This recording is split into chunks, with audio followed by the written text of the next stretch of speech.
मोठे आहेत. बरं, तू लग्न कधी करणार आहेस? साखरपुडा झाल्यावर. शिक्षण वगैरे काय झालंय तुझं? 12वी पास आहे.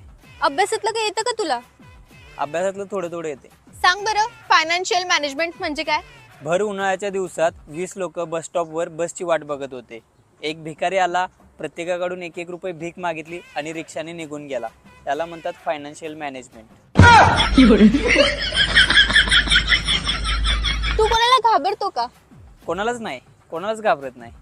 काल सापाला मी असं हातानं तोडलं, ते काहीच नाही. वाघाला तर असं मधनं फाडलं आणि जिराफाला कानपण मारली. अरे बापरे, मग काय, मला खेळण्याच्या दुकानातनं बाहेर काढलं.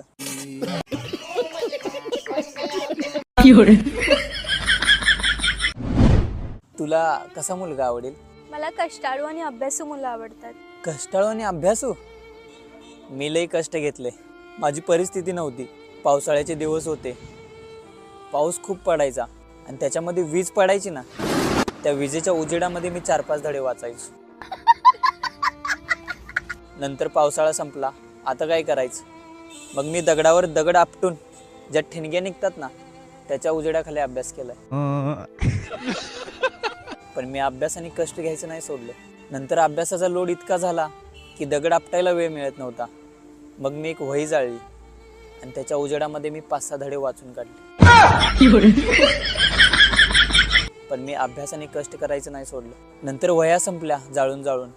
आता काय करायचं? मग मी काजवे पकडले आणि बरणीमध्ये कैद केले आणि त्या काजव्याच्या उजेडावर मी अभ्यास केला.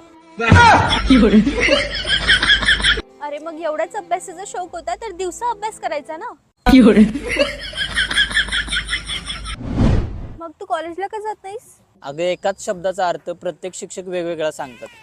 बायोलॉजीचं सर म्हणतात सेल म्हणजे पेशी, इकॉनॉमिक्सच्या मॅडम म्हणतात सेल म्हणजे विक्री, फिजिक्सचे सर म्हणतात सेल म्हणजे बॅटरी, इंग्लिशच्या मॅडम म्हणतात सेल म्हणजे मोबाईल फोन.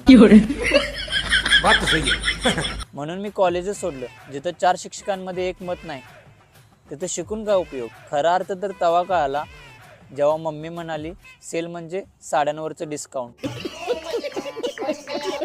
बरं, तुला 10वीला किती पर्सेंटेज पडले? त्यावरून समजेल की तू अभ्यासात किती हुशार होता. 35% काटावर पास. 35? मला 99 होते. मला एक विचारायचं होतं, जहाजाचा शोध मुलांनी लावला, कॉम्प्युटरचा शोध मुलांनी लावला, बल्बचा शोध मुलांनी लावला, चाकाचा शोध मुलांनी लावला, मग हे 99% घेऊन जातात कुठं मुली?